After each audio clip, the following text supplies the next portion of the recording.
चलो, मैं अजीत कुमार राव आज आप लोग को ये ज्योग्राफी के बारे में बताएंगे। जो हर बार क्वेश्चन आती है वो है कि पूर्वी घाट के नदी डेल्टाओं पर कौन सी मृदा या मिट्टी पाई जाती है। कोई दिक्कत? तो उसको अच्छे से समझेंगे, ठीक है ना। रटना तो बिल्कुल नहीं, क्योंकि रटोगे तो एग्जाम में लिख नहीं पाओगे, ठीक है ना। तो क्वेश्चन जो रहेगा कि पूर्वी घाट के नदी डेल्टाओं पर कौन सी मिट्टी पाई जाती है। पूर्वी या पूर्वी तट के नदी डेल्टाओं पर कौन सी मृदा पाई जाती है। कोई दिक्कत?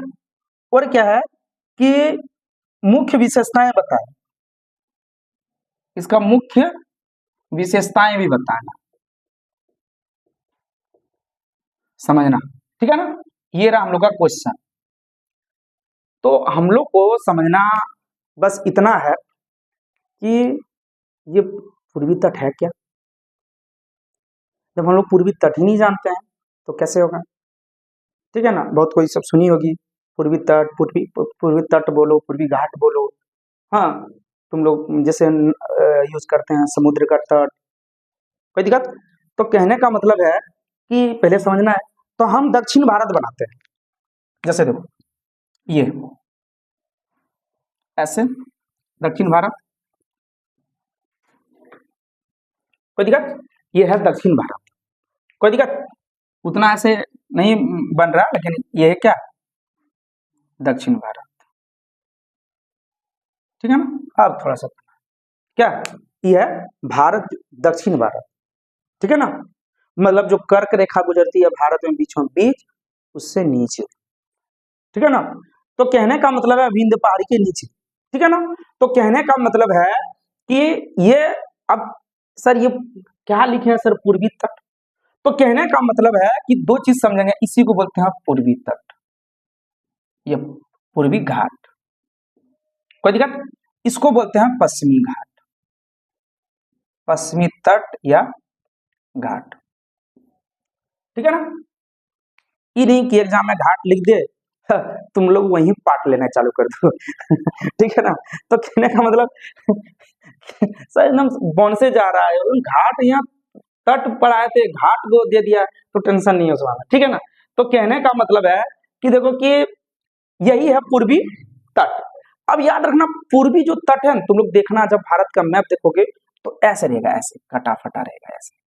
लोग पूछेगा कि पूर्वी तट कटा फटा क्यों है। हाँ, अब तुमको पता है इधर है बंगाल की खाड़ी। कोई दिक्कत? इधर क्या है, अरब सागर, अरब सागर। कोई दिक्कत? तो कहना है, अब तुम लोग को पता है कि भारत कहाँ है, हिंद महासागर में। ये चीज याद रखना, कुछ पूछ देगा, ठीक है ना। तो कहने का मतलब पूर्वी तट कटा फटा भी है। पूर्वी तट के बोलता पूर्वी तट के नदी डेल्टाओं पर कौन सी मृदा पाई जाती है। सबसे पहले डेल्टा बनती कैसे, तो मान लो कि इधर से नदी आई और जब नदी यहाँ गिरने लगी तो यहाँ भी देखना कि जब नदी अगर पानी बहती है ना, तो पानी बहती है, मिट्टी को कटाव करके ला के और जहाँ गिरना होती है तो वहां सब मिट्टी को रख देता है। अब मिट्टी को वहां रख देता है तो वहां इतना ऊंचा हो जाता है, ऐसे ऊंचा हो जाता है। जब ऊंचा हो जाता है ना तो पानी हिलने बनने लगता है। ना समझ में आया कि पानी जो है ना, पानी जहां से इसका मुख्य धारा था उधर मिट्टी जमा कर दिया, इधर उधर बहने लगा, उधर पूरा एकदम, जब वहां जाओगे ना तो पैर एकदम हचांग हचांग इतना एकदम अंदर चल जाएगा। नहीं समझ में आया? तो कहने का मतलब है कि तुम सोचो कि वो जो मिट्टी, उसी को बोलते हैं डेल्टा। जब यहाँ आता है, यहाँ आगे मिट्टी जमा कर देता है, यहाँ आगे मिट्टी जमा कर देता है, ऐसे करके नदी इधर से बहने लगती, इधर से बहने लगती, इधर से बहने लगती है, ऐसे करके नदी बहने लगती है यहाँ से। कोई दिक्कत? यही जो क्षेत्र है यह डेल्टा। कोई दिक्कत? तुम लोग को पता है विश्व की सबसे बड़ी डेल्टा है गंगा और ब्रह्मपुत्र नदी बनाती है। कोई दिक्कत? सुंदरबन डेल्टा। तो कहने का मतलब है कि अब ये सर कैसे है, तो आप ये चीज जानता है, जितना भारत में जितनी नदी निकलती है ना, सब बहती है किधर, बंगाल की खाड़ी में आके गिरती है, क्योंकि ये तो थोड़ा ढला हुआ है। कोई दिक्कत? एक दो नदी जैसे नर्मदा, ताप्ती, सब जो नदियां है ये सब कहाँ गिरती है? अरब सागर में गिरती है। तो क्या करती है कि ऐसे जब नदी आई, ऐसे नदी जब आई तो यहाँ अगर मान लो नदी अगर ऐसे, इसलिए कटा फटा है क्योंकि जब नदी आई तो गिरेगी यहाँ, तो क्या करेगी? काटेगी। तो कहने का मतलब जितनी भी नदी आती है इधर, जितनी भी नदी आती है इधर, जितनी भी नदी आती है सब अक्सर, जितनी भारत की सबसे बड़ी बड़ी जितनी भी नदियां हैं सब कहाँ गिरती है? बंगाल की खाड़ी में। कोई दिक्कत? तो कहने का मतलब है कि इधर जितनी भी नदियां सब गिरती है, इधर डेल्टा बनाती है, डेल्टा। और इधर अरब सागर में जो नदियां गिरती है तुम लोग को पता है, एक है ताप्ती, हाँ, नर्मदा और दूसरा कौन? ताप्ती। पता है तुम लोग को, मध्य प्रदेश से निकलती है नर्मदा, तो अमरकंटक से निकलती है, अमरकंटक तो बहुत नदियां निकलती है, सोन भी निकलती है। कोई दिक्कत? तो कहने का मतलब है कि ये इधर एस्चुरी बनाती है या ज्वार नद। याद रखना, बोलेगा अरब सागर में जब गिरेगी नदियां तो क्या बनाएगी? ज्वार नद, क्योंकि इधर पहाड़ी क्षेत्र है, ऐसे ऊंचा है। जैसे मान लो इस पे अगर पानी अगर गिरे तो ऊंचा ऐसे गिरेगा पानी, ठीक है ना, लेकिन ये अगर ऐसे गिरा तो ये एस्चुरी बनाया, इसी को बोलते हैं क्या? ज्वार नद।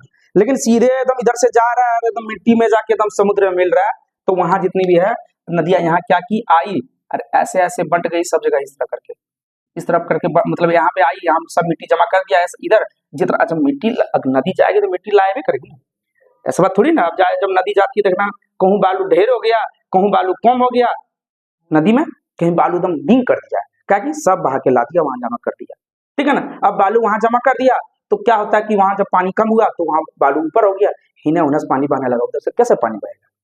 कोई दिक्कत? तो यहाँ क्या करता है, सब अक्सर नदियां क्या करती है, यहाँ लाके अपना सब मिट्टी वगैरह यहाँ जमा कर देती है, तो इधर उधर नदी क्या करने लगती है? बहने लगती है। अब वही क्वेश्चन है कि अगर मान लो कि नदी जब उसको बहा के लाई तो मिट्टी में क्या है? पानी है, हाँ, मिट्टी में एकदम पानी का अंश पूरा मिला हुआ है। तो वही बोलता है कि पूर्वी तट की नदी डेल्टाओं पर कौन सी मिट्टी पाई जाती है? तो कौन सा? जलोढ़ ही होगा। क्यों? क्योंकि जल से मिला हुआ है, सब जल भसा के लाया है, तो कौन सी मिट्टी? जलोढ़ मिट्टी के बारे में अच्छे से पढ़ा है, तो जलोढ़ मिट्टी पाई जाती है। तो यहां तक समझ में आया कि पूर्वी तट की नदी डेल्टाओं पर कौन सी मृदा पाई जाती है? तो कौन सा? जलोढ़ मृदा। कौन सा मृदा? जलोढ़ मृदा। अब कहने का मतलब है, तो यहां तक समझ में आ गया, हाँ, ये पूर्वी तट है क्या, पूर्वी घाट क्या है, ये वगैरह सब समझ में आ गया, कोई दिक्कत नहीं है। अक्सर जितनी नदियां गिरती है, बंगाल की खाड़ी में जितना नदियां गिरेगी सब क्या बनाएगी? यही है डेल्टा। क्या है? डेल्टा। कोई दिक्कत? यही क्या है? डेल्टा। विश्वास नहीं करोगे, हम लोग जब पढ़ते थे आशुतोष सर के पास, तो ऐसे ही क्लास में ज्योग्राफी पढ़ रहे थे, तो ये ऐसे ही बनाते कि जितना भी बंगाल की खाड़ी में नदी गिरी सब क्या बनाता है? डेल्टा बनाता है। तो एक लड़का पूछता, डेल्टा क्या है सर? क्या होता है सर डेल्टा? बस उसका नाम डेल्टे रख दिया। ठीक है ना, मतलब जब भी वो पढ़ने आते थे, हाँ डेल्टा बताएगा, हाँ ये डेल्टा बताओ, हाँ डेल्टा खड़ा हो जाओ, समझा, नाम डेल्टे रख दिया। समझे? तो कहने का मतलब से याद आ गया हमको। तो कहने का मतलब है कि समझ में आया कि डेल्टा, समझ में आया डेल्टा, कोई दिक्कत? तो कहने का, अब बोलो मुख्य विशेषताएं क्या है? तो पहला तो मुख्य विशेषताएं यही है कि यहाँ जो है, यहाँ जलोढ़ मिट्टी का निर्माण कौन करता है? जलोढ़ मिट्टी का निर्माण कौन करता है? नदियों द्वारा, ठीक है ना, नदियों द्वारा क्या करता है? जलोढ़ मिट्टी। यहाँ जलोढ़ मिट्टी लाता कौन है? भूत लाके छोड़ देता है, भगवान लाके छोड़ देता है, कौन लाता है? नदी लाती है। तो पहला विशेषता क्या है कि इसकी विशेषताएं, जो पहला विशेषताएं है, मुख्य विशेषताएं क्या करती कि नदी द्वारा मिट्टी लाती है। जो मिट्टी लाती है, कौन लाती है? नदी द्वारा लाती है। दूसरा है कि जलोढ़ मिट्टी किसी फसलों के लिए क्या है? जलोढ़ मिट्टी किसी फसल के लिए क्या है? ज्यादा अच्छा फसल उगता है जलोढ़ मिट्टी में। कोई दिक्कत? फसल बहुत ज्यादा होता है, कोई दिक्कत? देखो कहने का मतलब है कि हिस्ट्री में बोला कि जो सबसे बड़ा था ना उस समय जनपद, तो मगध था। तो मगध में जो है ना, कोई इसीलिए था क्योंकि अब सेना को रखना है ज्यादा तो खिलाना पड़ेगा, भूखे थोड़ा रहेगा, कोई दिक्कत? तो वहां होता था क्या, इधर मैदानी क्षेत्र है, गंगा पार हुई है, कोई दिक्कत? तो इसीलिए ज्यादा कृषि होती थी, तो कोई समस्या नहीं होता था, कोई दिक्कत? मैदानी एरिया है। देखो ना, गंगा जो सबसे ज्यादा चौड़ी है ना बिहार में ही है, क्योंकि बिहार में ही मैदान, मुख्य रूप से मैदान पाती है वो, कोई दिक्कत? उत्तराखंड से जब निकलती है तब तो एकदम गंगा का बात कर रहे हैं, नदी क्योंकि सबसे बड़ी है इसीलिए, ठीक है ना। तो कहने का मतलब है कि दूसरी क्या होती है, फसल अच्छी होती है। और ये कहने का मतलब है कि ये देश की सबसे महत्वपूर्ण मिट्टी है, ठीक है ना, महत्वपूर्ण। क्यों? ये ज्यादा क्षेत्र में विस्तृत है, लगभग 43%। 43% भाग पर, जितना बड़ा भूभाग है ना भारत का, 43% जितना मिट्टी पाया जाता है, जितना मिट्टी पाया जाएगा, तो जितनी भी मिट्टी है 43% खुद क्या है वो, कौन है खुद, जलोढ़ मिट्टी। कोई दिक्कत? 43%। तो समझ में आया कि किसको पूर्वी तट बोलते हैं। अब पूर्वी तट ही नहीं समझ में आ रहे तो दिक्कत है। कोई दिक्कत? तो आया समझ में? कोई दिक्कत ना है। अब एग्जाम में आएगा, बोलेगा कि पूर्वी तट के नदी डेल्टाओं पर कौन सी मिट्टी पाई जाती है, तो सबसे पहले हाँ वहां अगर चित्र बना के दर्शा दो, लो ये है, तो और बढ़िया में फुल नंबर। हाँ, पूर्वी तट किसको बोलते हैं, पश्चिमी तट बता दिए इसमें, जरूरी है पूर्वी तट। क्यों? नदी द्वारा लाती है मिट्टी। अब कोई देवता ला के छोड़ दिया, नदी द्वारा ला के छोड़ दिया। फिर क्या है, फसल ज्यादा होती है। तीसरा क्या है, ये देश की महत्वपूर्ण मिट्टी है, सबसे ज्यादा विस्तृत है सबसे भागों पर। नहीं समझ में आया? आया समझ में? ऐसे समझेंगे तो आसान हो जाएगा। ठीक, चलो आया समझ में? चलो नेक्स्ट वीडियो में आते हैं फिर से। ठीक।